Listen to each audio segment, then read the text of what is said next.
Eco کو ختم کر دیں بھائی. اور میری آواز مجھے ہی ٹکرا کے واپس آ رہی ہے، تو میں اپنا بیان سننے کے لیے تھوڑی آیا ہوں، میری آواز مجھے ہی آئے. تو ہم کسی نہ کسی درجے میں مانتے ہیں، ورنہ آپ مجھے سننے کے لیے کیوں آتے؟ کیا مل رہا ہے مجھ سے آپ کو؟ ٹائم میں کیا دے رہا ہوں؟ نہ میں کوئی کاروبار کا طریقہ بتا رہا ہوں آپ کو، نہ میں کوئی ہیلتھ کی ٹپس بتا رہا ہوں آپ کو. تو جو اللہ اس کے رسول صلی اللہ علیہ وسلم کو مانتے ہیں، اللہ نے ان کے لیے الگ کچھ اصول بیان کیے ہیں.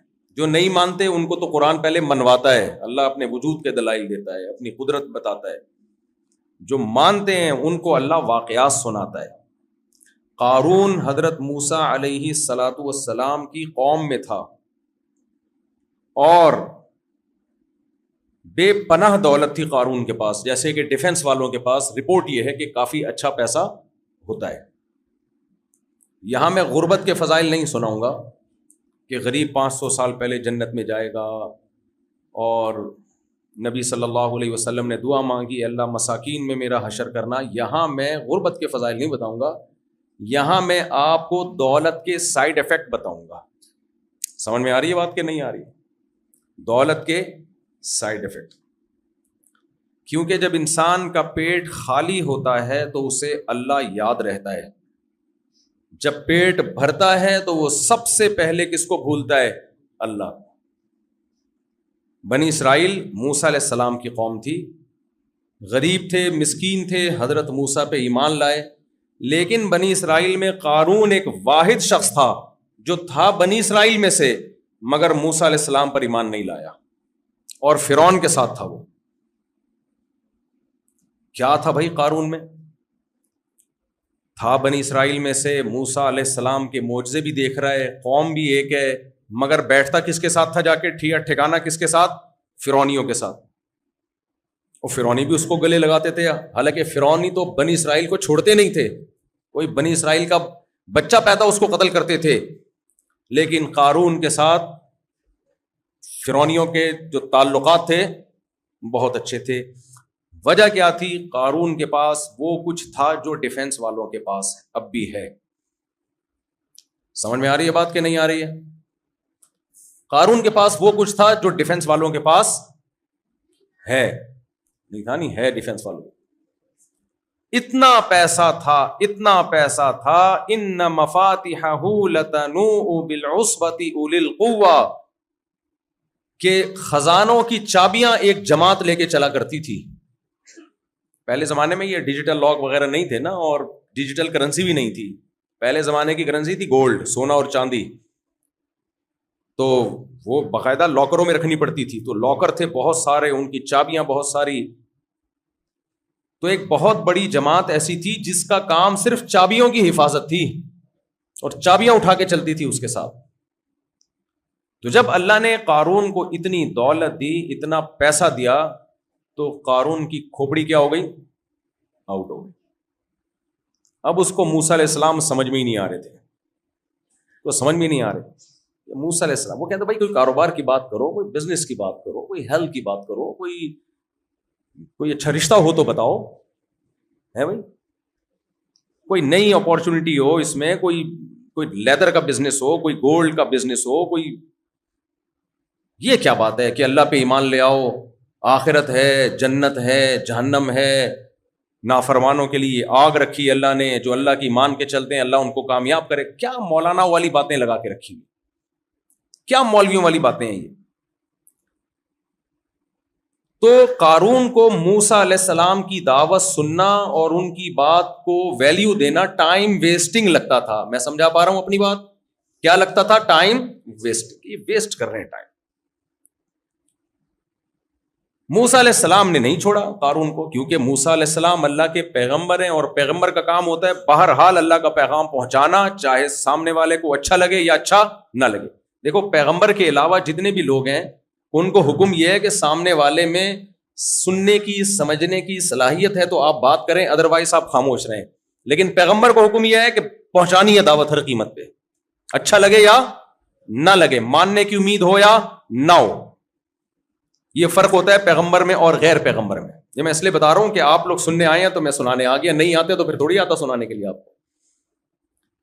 پیغمبر کا کام ہے دعوت پہنچانا. موسیٰ علیہ السلام نے قارون سے کہا کہ تجھے اللہ نے اتنی دولت دی ہے, احسن کما احسن اللہ الیک, یہ اللہ کا تجھ پر احسان ہے جو اللہ نے تجھ پہ کیا. اللہ یہ چاہتا ہے کہ جیسے اس نے تجھ پر احسان کیا تو اللہ کی مخلوق پہ احسان کر, اس اللہ کو خوش کرنے کے لیے.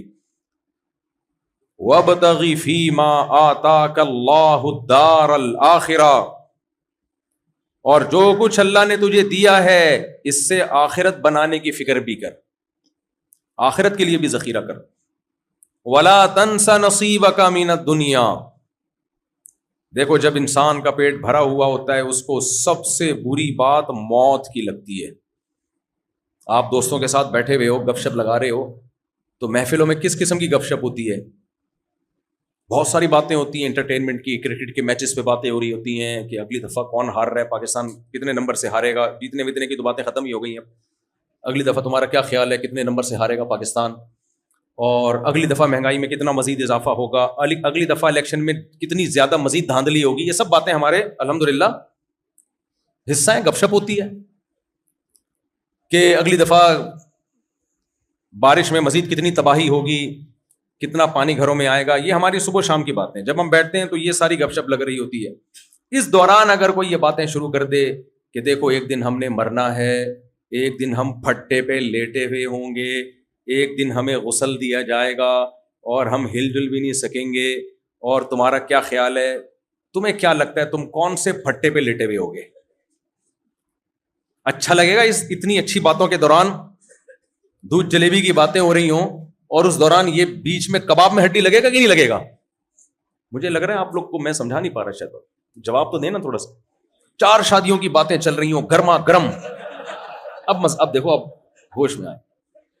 4 شادیوں کی ڈیفینس کے کسی لگژری ہوٹل میں بیٹھ کے باتیں چل رہی ہوں, یار اس نے جناب لڑکیوں سے شادی کر لی 4 اور سب کو الگ الگ بنگلے دے دیے, یہ باتیں چل رہی ہوں, ماحول گرم ہو اور حکے چل رہے ہوں. ایک بیچ میں بندہ باتیں شروع کر دے, ابے ایک دن مرنا ہے, بھٹے پہ لیٹے ہوئے ہوں گے, اب پتہ نہیں آغا خان میں مریں گے یا سول ہاسپٹل میں مریں گے, تو برا لگے گا نہیں لگے گا؟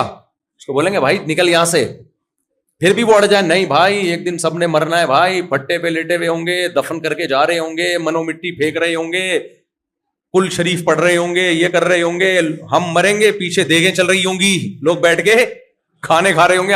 کتنی ڈھیٹ پنا ہے یار, ہمارے نام پہ غم میں کھا رہے ہوں گے.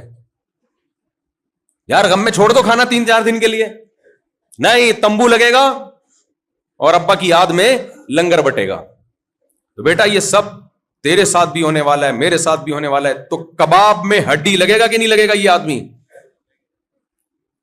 انسان چاہتا ہے عیش کی باتیں سنے, مزے کی باتیں سنے, لیکن پیغمبر لوگوں کی رعایت نہیں کرتے, وہ آ کے لوگوں کو ریئلٹی بتاتے ہیں. قارون کے پاس تو اتنی دولت, اتنا پیسہ, اتنی عیاشی, خزانے ہی خزانے, باندیاں, بیویاں, ساری نعمتیں عیاشی کی.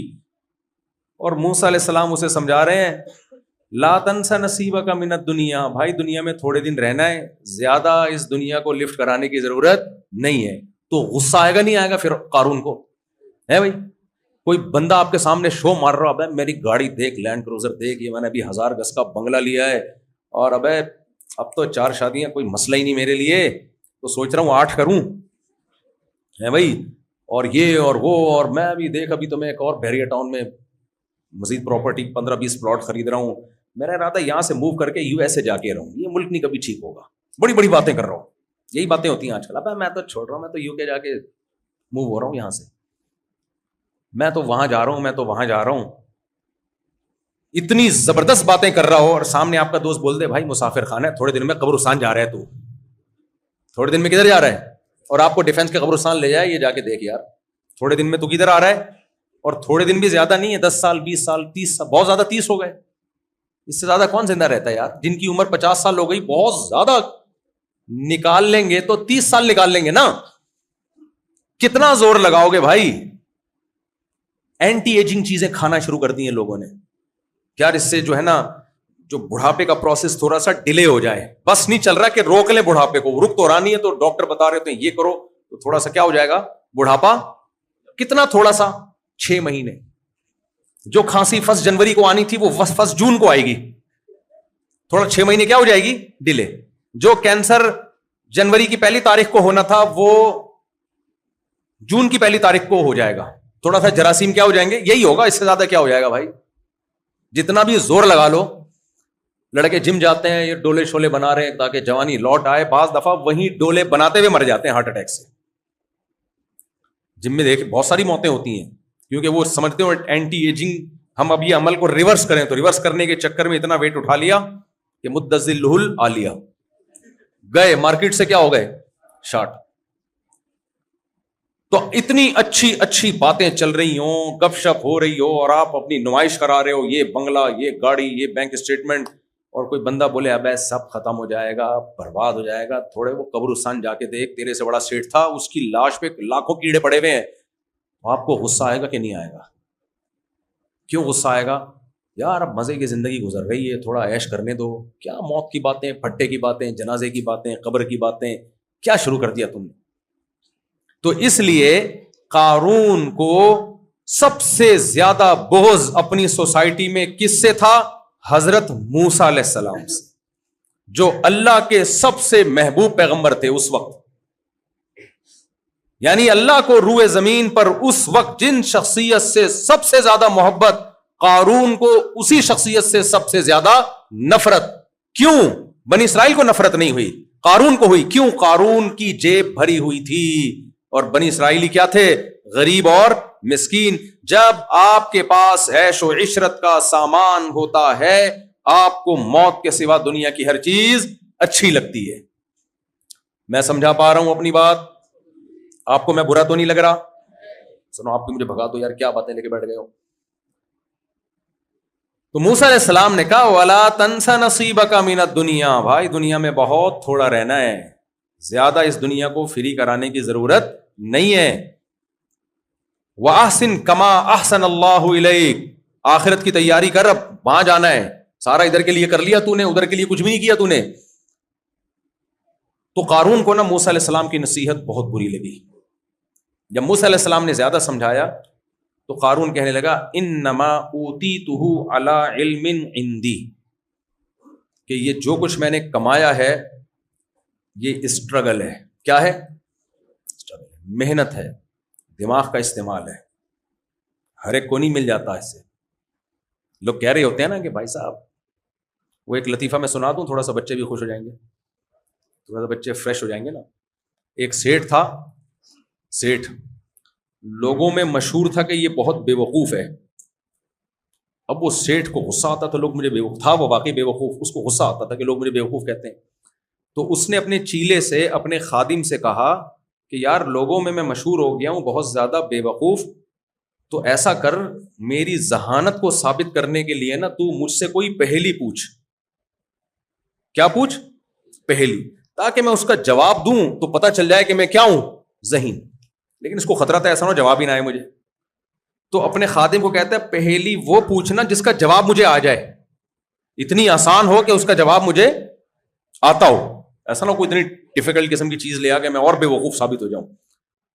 اگر مجھے اس کا جواب نہیں آیا, تو نے پہیلی پوچھی اور مجھے اس کا جواب نہیں آیا, میں تیرے کو چھوڑوں گا نہیں. میں اس نے بولا یار یہ تو بڑی مصیبت میں ڈال دیا, کوئی ایسی آسان پہیلی لے کر آؤ مارکیٹ میں کہ پاگل سے پاگل کو بھی اس کا جواب آتا ہو. تو اب اس نے سوچ کے ایک پہیلی بنائی. بولا دیکھ, ایک جانور ہے چھوٹے سے قد کا, دم لمبی, اور میاؤں میاؤں کرتا ہے. کیا کرتا ہے؟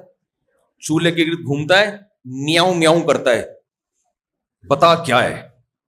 اس نے کہا نا اتنی آسان پوچھو نا تاکہ پتا تو جواب آئے نا, ورنہ میں پٹوں گا. بتا کیا ہے وہ؟ سیٹ بولتا ہے کافی